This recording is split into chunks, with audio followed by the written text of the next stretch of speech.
Este é um momento de profunda emoção, para mim e com certeza para você também. A palavra de Deus diz em Apocalipse capítulo 2, verso 8, assim: ao anjo da igreja em Esmirna escreve: estas coisas diz o primeiro e o último, que esteve morto e tornou a viver. Quem foi que esteve morto e tornou a viver? Com certeza foi Jesus Cristo, nosso Senhor. Ele morreu e ressuscitou. Para nós, a esperança é Jesus. E se Jesus está vivo, eu estou falando para você da esperança viva. Veja o que está escrito em Mateus capítulo 28, versículo 6. Ele não está aqui, ressuscitou. Como tinha dito, vinde ver onde ele jazia. Que maravilha! Jesus não está mais aqui, ele ressuscitou, ele está vivo. Jesus está vivo, louvado seja o nome do Senhor. E Jesus está aqui ao meu lado, está também ao seu lado. Jesus saiu daqui ressurreto e foi para o Monte das Oliveiras. O que aconteceu lá, eu quero mostrar para você. Venha comigo ao Monte das Oliveiras.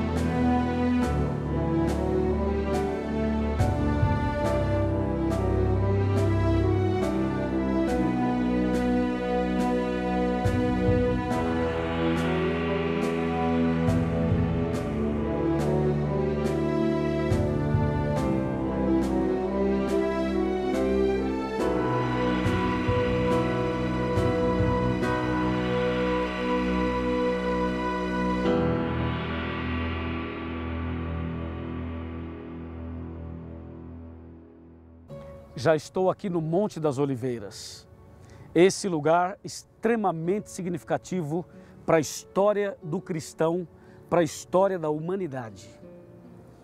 Na palavra de Deus, nós encontramos várias citações do que aconteceu aqui nessa montanha. E como nós estamos falando de esperança viva, estamos falando de Esmirna, estamos falando da igreja antes e depois da cruz, eu chamo a sua atenção para uma das profecias que Jesus fez aqui nessa montanha. Lembrando que foi exatamente daqui que Jesus ascendeu aos céus, que Jesus, depois de ressuscitado, voltou para os céus, prometendo voltar. E é justamente aqui nessa região do Monte das Oliveiras que depois do milênio vai descer a cidade santa e, como diz Zacarias 14, verso 4, ela será estabelecida aqui e esse monte vai virar uma planície. Mas de acordo com Mateus capítulo 24, versículo 3, a primeira parte diz assim: no Monte das Oliveiras achava-se Jesus assentado, quando se aproximaram dele os discípulos, em particular, e lhe pediram: dize-nos quando sucederão essas coisas, e que sinal haverá da tua vinda e da consumação do século. Aí no verso 9 está escrito: e sereis atribulados e vos matarão, e sereis odiados de todas as nações por causa do meu nome. Verso 21 diz assim: porque nesse tempo haverá grande tribulação, como desde o princípio do mundo até agora não tem havido, e nem haverá jamais. Verso 22, não tivessem aqueles dias sido abreviados, ninguém seria salvo, mas por causa dos escolhidos, tais dias serão abreviados. O que Jesus profetizou aqui em Mateus 24, no Monte das Oliveiras, tem se cumprido ao longo dos tempos.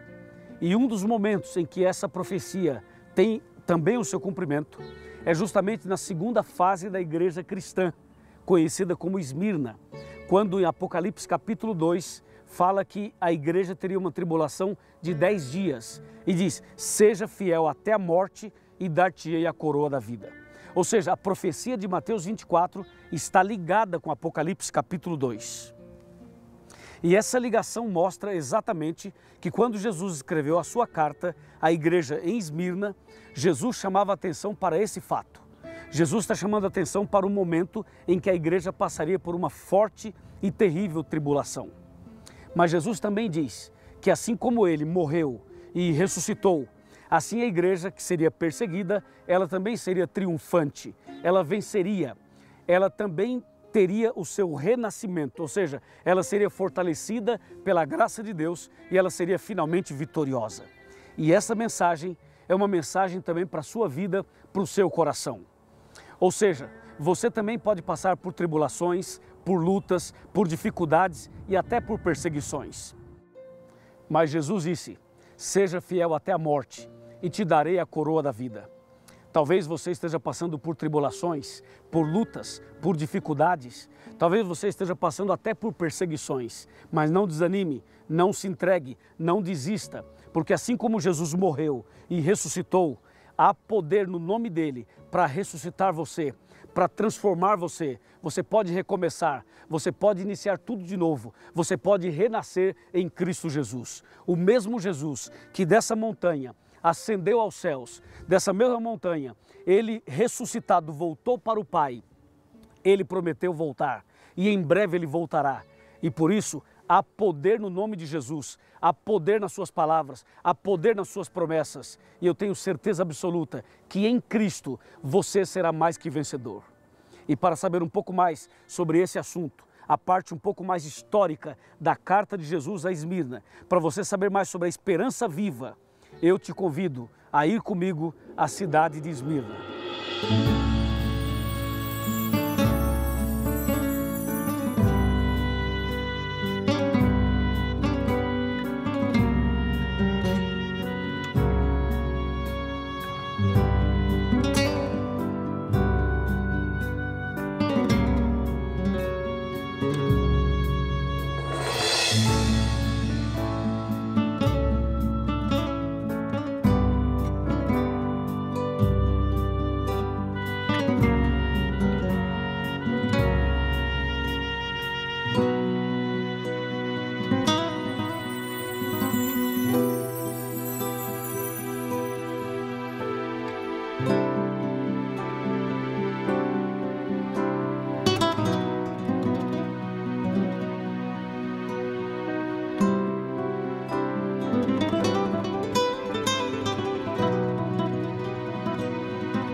Estamos aqui na cidade de Esmirna, uma cidade com mais de 4 milhões de habitantes, uma das mais antigas do mundo.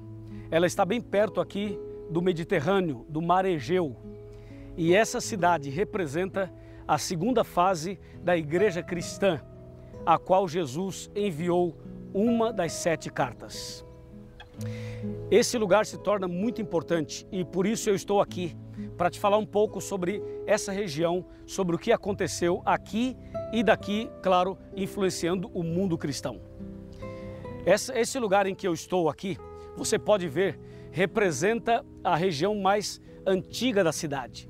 Mas essa é uma cidade moderna. Se você olhar do outro lado, vai ver uma cidade moderna, uma cidade dinâmica, que tem inclusive um nome novo. Na verdade, chama Izmir. Mas Esmirna é o nome que está aqui no livro do Apocalipse. E nós temos uma carta que Jesus mandou para o segundo período da igreja cristã, a carta à igreja em Esmirna, que diz assim, Apocalipse 2, de 8 a 11. Ao anjo da igreja em Esmirna escreve: essas coisas diz o primeiro e o último, que esteve morto e tornou a viver. Conheço a tua tribulação, a tua pobreza, mas tu és rico, e a blasfêmia dos que a si mesmos se declaram judeus e não são, sendo antes sinagoga de Satanás. Não temas as coisas que tens de sofrer. Eis que o diabo está para lançar em prisão alguns dentre vós, para ser dispostos à prova, e tereis tribulação de 10 dias. Sê fiel até a morte, e dar-te-ei a coroa da vida. Quem tem ouvidos, ouça o que o Espírito diz às igrejas. Ao vencedor, de nenhum modo sofrerá o dano da segunda morte. Que carta impressionante, não é mesmo?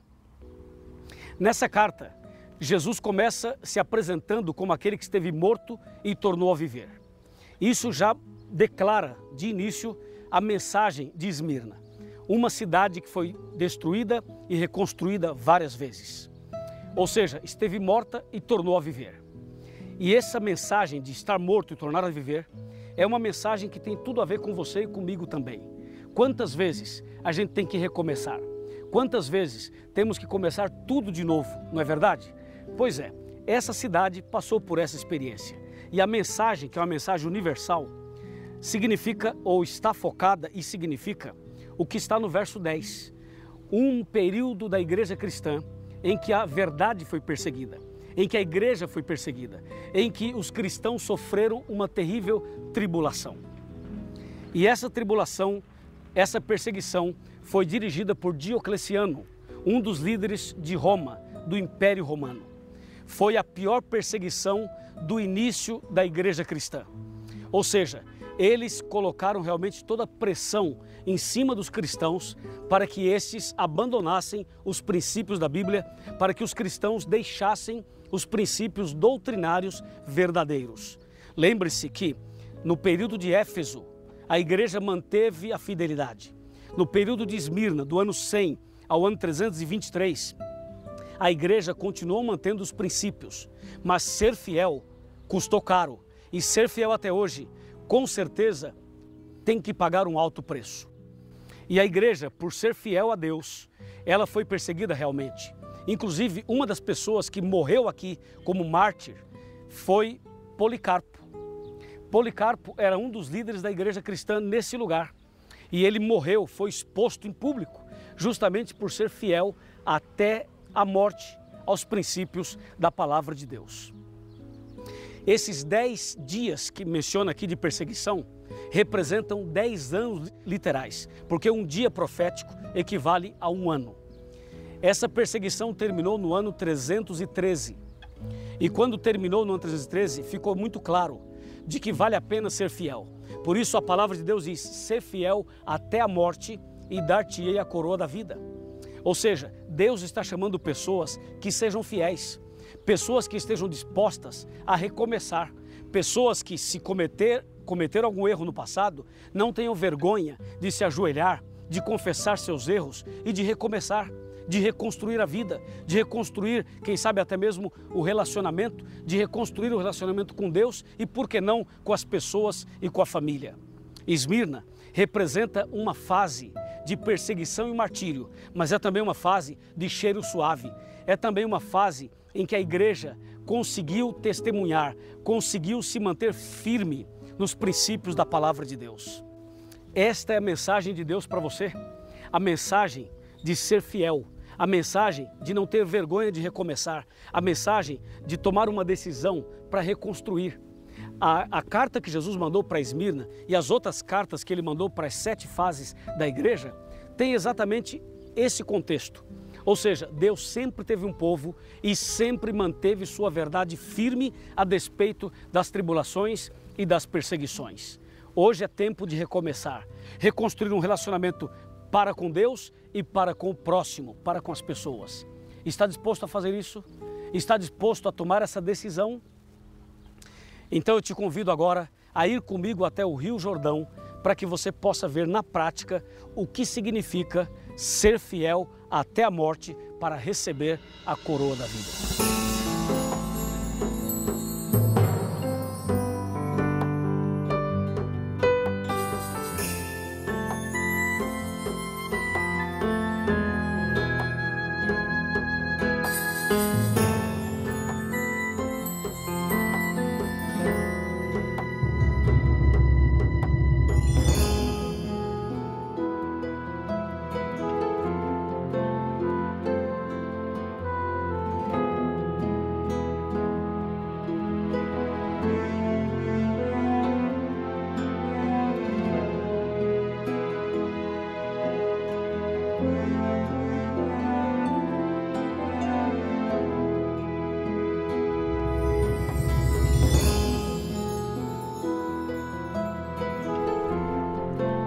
Como você pode perceber, eu estou aqui no Rio Jordão e vim aqui justamente para falar para você da importância de recomeçar.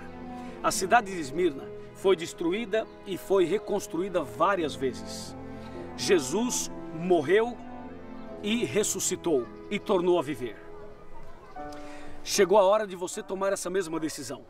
Morrer para o pecado, sepultar sua velha vida de pecados nas águas e começar uma vida nova. Esse é o momento de confirmar essa posição, essa postura, essa atitude de fé. E assim, você pode também, assim como Jesus, você pode sepultar sua velha vida e começar uma nova vida. Porque na verdade Jesus morreu, foi sepultado e ressuscitou. E é justamente esse o significado do batismo.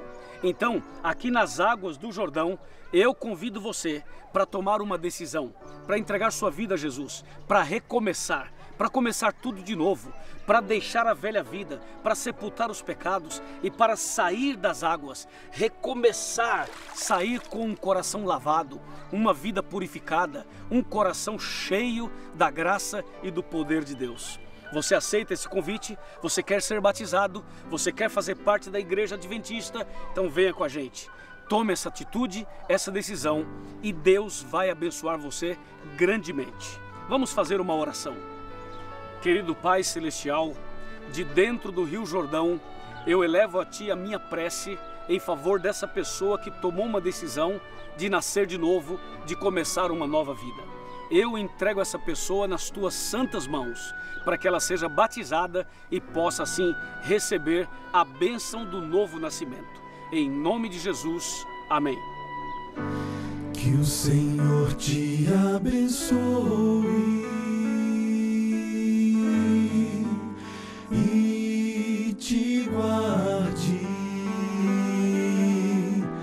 Que o Senhor faça resplandecer seu rosto sobre ti e tenha misericórdia de ti,